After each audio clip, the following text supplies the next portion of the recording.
In this WrestleTalk news, Roman Reigns has been pulled from WWE's next premium live event, more news on Cesaro's return to wrestling, Ollie's review of Dynamite, and more. Subscribe and enable notifications to always on for daily wrestling news videos. Support WrestleTalk!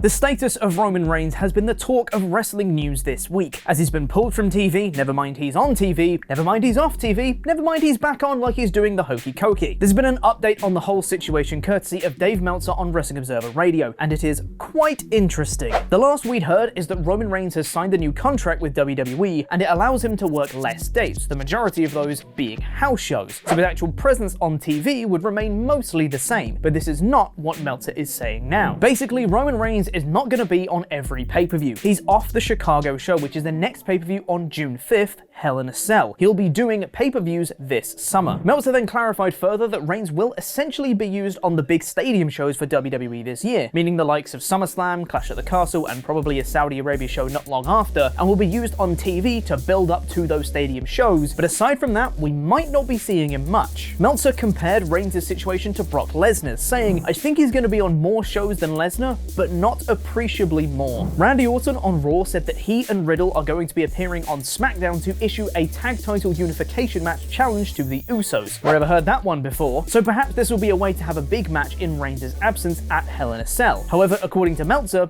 that is not the plan as of right now either, as there are currently no plans to unify the tag titles. Why you gotta do this, WWE? Earlier this year, Cesaro left WWE after his contract expired, meaning there was no non-compete clause placed upon him. Despite that though, there's been no sign of him in the wrestling world since. Andy mentioned in the WrestleTalk news earlier this week that Cesaro seemed to be interested in focusing on his coffee business, and now Fightful Select have added an additional report saying that his lack of presence in the wrestling world isn't from lack of interest. Several promoters have reportedly reached out to Cesaro to try and book him for autograph signings, matches, and everything in between, but they reportedly were declined, with some even mentioning they outright hadn't heard back from him. Some promoters noted that Cesaro's asking price was too high for them, meaning he has essentially priced himself out of independent bookings, which seemingly might be a tactic used to ward off deals. According to Fightful's report, Cesaro has been repped by an agent who also manages several other wrestlers. However, we're told that some wrestlers have been intentionally utilizing a high asking price because they're content staying home until the right deal or offer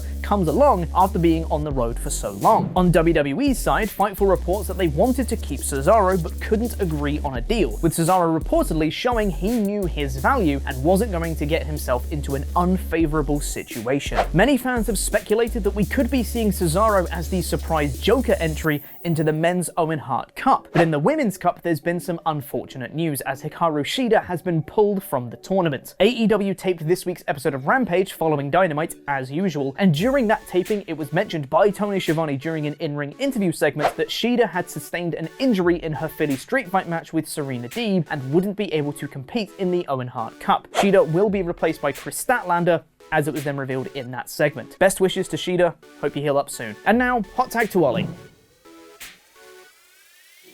Thanks for your support on Patreon, Shield Maiden, the Zornice, and Kris, the Cypriot Sensation Patrol. If you want to get your own shout out, go over to patreon.com/WrestleTalk. Now it's time for my review of AEW Dynamite in the madness of the multiverse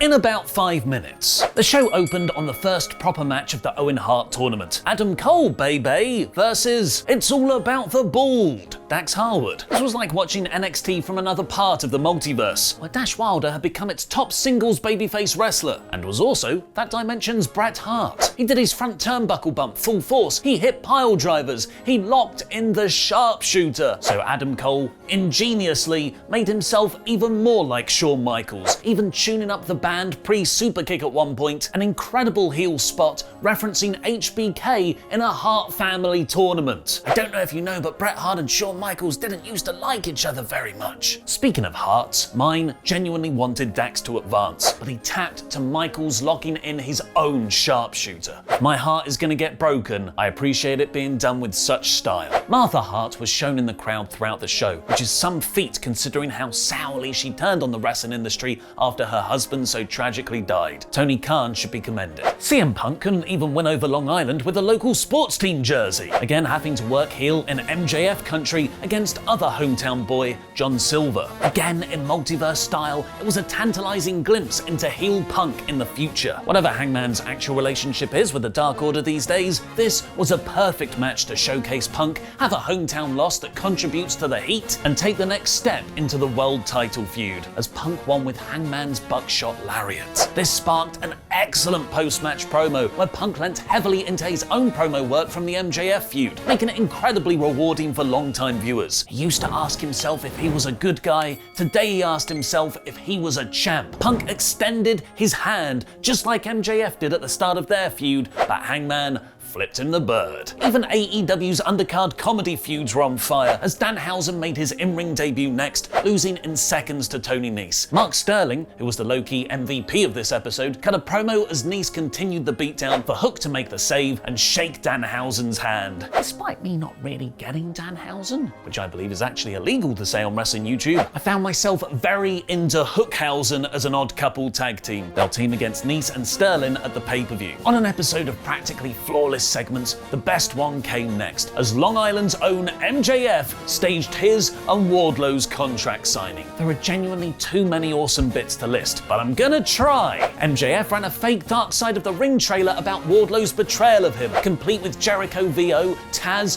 Jake Roberts, and legendary Jewish wrestler Barry Howowitz as talking heads. And my favourite attention to detail, those little out-of-focus reenactments the show does. As Long Island is also in its own pocket dimension, MJF did a full babyface entrance with children genuinely cheering him. Everyone else booed Wardlow. He got Sean Spears to do his old 10 taunt in what might have been the biggest pop of the night in 2022. He even talked up his best friend, Cody Rhodes, getting a smattering of boos before he quickly quipped, "Guys, you don't want me to talk about 2024? Neither does the guy in the back," referencing MJF eventually jumping ship to WWE 2. This had Punk 2011 energy. It felt like he was actually going against the script. He finally ran through the conditions for Wardlow to get a match against him. He gets whipped 10 times, then he'll have to face Spears in a steel cage match with MJF as the special guest referee. And if he loses to MJF at the pay-per-view, Wardlow will never be allowed to sign for AEW. In a perfect spot of heel comeuppance, MJF let Wardlow be uncuffed to sign the contract, which the whole crowd was like,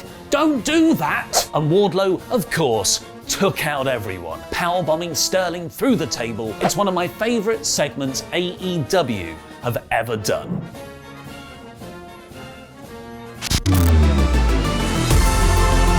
Jungle Boy wrestled Ricky Starks for the FTW title in a fun match, mostly based around one-upmanship. Strickland accidentally cost Jungle Boy the win, who got a visible pin, and Starks capitalized off the distraction to retain, all seemingly building a three-way tag match of Strickland and Lee, Team Taz, and Jurassic Express for the pay-per-view. Even better than that, though, was Christian's frustrated dad selling at Jungle Boy losing again. Every week, Christian feels more and more like his father figure, which will make it even more devastating when he inevitably turns on him, especially with Jungle Boy's real-life father's relatively recent passing. In another contender for segment of the night, we finally got a proper feud for the Blackpool Combat Club. After healing it up on the mic, celebrating last week's victory, and having the ridiculously brilliant line, "I'll throw fire at you because I'm a wizard," Chris Jericho mentioned Eddie Kingston's wife, which summoned a very angry Jon Moxley, suddenly and unexpectedly taking this storyline to a whole new level. Jericho, the perfect heel foil, then said,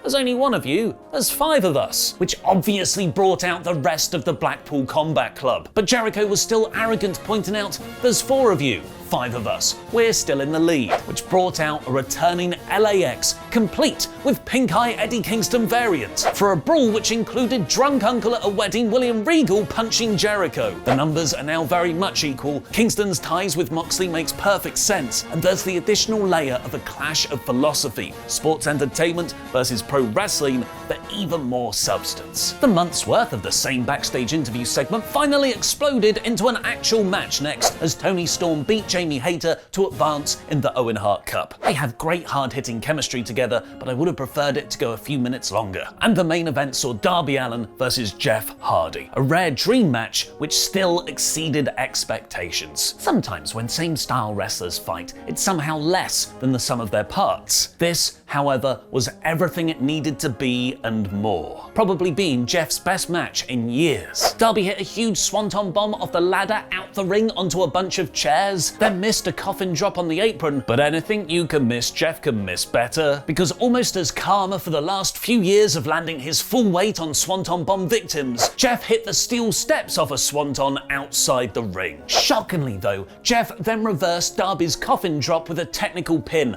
Hardy winning a Daredevil match with a wrestling move. I had this down as a predictable Darby win, so the Hardys could go on to feud with the Bucks. So Jeff's victory is a fantastic bit of booking to make you doubt the rest of the tournament results, which also makes perfect sense given it will be Jeff versus the undisputed elite Adam Cole in the semis, who came out for a stare down angle to close the show. What did you think of Dynamite? Let me know in the comments. It feels like the last month hasn't just been the kind of missable qualifying period for the Owen Hart Cup, but also the kind of missable qualifying period for AEW in general. This episode was a return to Dynamite greatness, with the tournament matches' elevated significance, fantastic angles, segments, and what the show has been missing, significant progression for every feud heading into the pay-per-view. This week's Dynamite is the third best of the year at 93%. Now go find out about CM Punk's big Twitter bust-up with Eric Bischoff. In this WrestleTalk news, Eric Bischoff and CM Punk have beef,